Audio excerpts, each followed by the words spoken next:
ကျွန်တော်တို့ဟာအခု post-truth ခေတ်ကိုနေထိုင်နေကြပါတယ်။အင်တာနက်သတင်းဆောင်ပါတစ်ခုတည်းကိုပဲဖတ်ကြည့်ရုံနဲ့ဘာကအမှန်လဲဘာကအတုလဲခွဲခြားဖို့ခက်ခဲပါတယ်။လူတွေကအမြဲတမ်းအမှန်ဖြစ်ကြောင်းသက်သေပြပါလို့တောင်းဆိုနေကြပါတယ်။ယောဟန်ခရစ်ဝင်အခန်း10မှာယေရှုကိုဝိုင်းရံပြီးအချက်လက်စစ်ဆေးခြင်းနဲ့လူအုပ်တအုပ်ပေါ်လာပါတယ်။သူတို့ဟာရောမအုပ်ချုပ်မှုအောက်မှာနေထိုင်နေတဲ့ယူဒလူမျိုးတွေဖြစ်ပြီးသူတို့ကိုကယ်တင်မဲ့အားကောင်းတဲ့နိုင်ငံရေးမှတ်တုံးမခရာကိုစောင့်မျှော်နေကြတာဖြစ်ပါတယ်။သူတို့ကယေရှုကိုမင်းတကယ်ပဲမှတ်တုံးလားရှင်းရှင်းလင်းလင်းသက်သေပြလို့ပြောတဲ့အခါယေရှုကဒီလိုဖြေပါတယ်။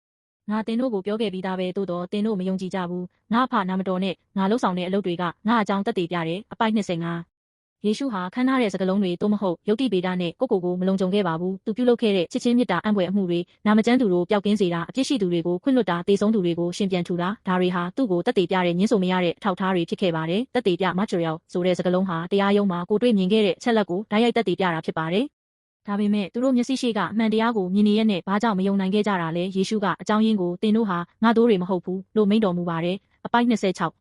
ဒီနေ့ကျွန်တော်တို့အတွက်လည်းအတူတူပါပဲကိုညံတဲ့ခန်းစားချက်နဲ့ကိုက်ညီတဲ့ဟာတွေကိုပဲအမှန်တရားလို့လက်ခံပြီးမကြိုက်ရင်တမိုင်းဆိုင်ရာအချက်လက်တွေကိုတောင်အတူသတင်းလို့ပေးချပါတယ်။သို့တော့လူသားသမိုင်းမှာအ ਨੇ ဆုံးအသေးချာဆုံးနဲ့အားကောင်းဆုံးအချက်လက်တစ်ခုရှိပါတယ်။ယေရှုခရစ်၏လက်ဝါးကပ်တိုင်မှာအသေးခံခြင်းနဲ့ရှင်ပြန်ထမြောက်ခြင်းဖြစ်ပါတယ်။ဒါဟာများစွာသောမျက်မြင်သက်သေတွေရှေ့မှာဖြစ်ပျက်ခဲ့တဲ့တမိုင်းဆိုင်ရာဖြစ်ရပ်ပါ။ယေရှုဟာကျွန်တော်တို့အစားလက်ဝါးကပ်တိုင်ပေါ်မှာကျွန်တော်တို့အဖြစ်အားလုံးကိုထမ်းပြီးတည်ဆုံးခဲ့ပါတယ်။၃ရက်အကြာမှာတည်ခြင်းမှရှင်ပြန်ထမြောက်ပြီးကိုယ်တိုင်စစ်မှန်သောကယ်တင်ရှင်ဖြစ်ကြောင်းထာဝရသက်သေပြခဲ့ပါတယ်။ချစ်ရတဲ့မိတ်ဆွေတို့ဒီညင်းဆိုမရနိုင်တဲ့သက်သေအထောက်ထားရှိမှာကိုကောင်းပါမှုနဲ့တန်တရားမိကိုများကိုရဲရဲဝံ့ဝံ့ဖယ်ရှားပစ်ပါ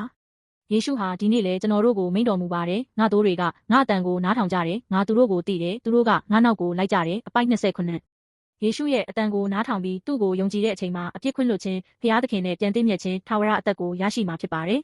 တန်တရားမိကိုဖယ်ရှားပြီးစစ်မှန်တဲ့အမှန်တရားဖြစ်တဲ့ယေရှုခရစ်နဲ့တွေ့ဆုံမှာသူ့ထဲမှာစစ်မှန်တဲ့လွတ်လပ်မှုယုံကြည်မှုနဲ့ထာဝရလုံခြုံမှုကိုခံစားရတဲ့သင်တို့ဖြစ်လာကြပါစေလို့နှလုံးသားထဲကဆုမတောင်းပါတယ်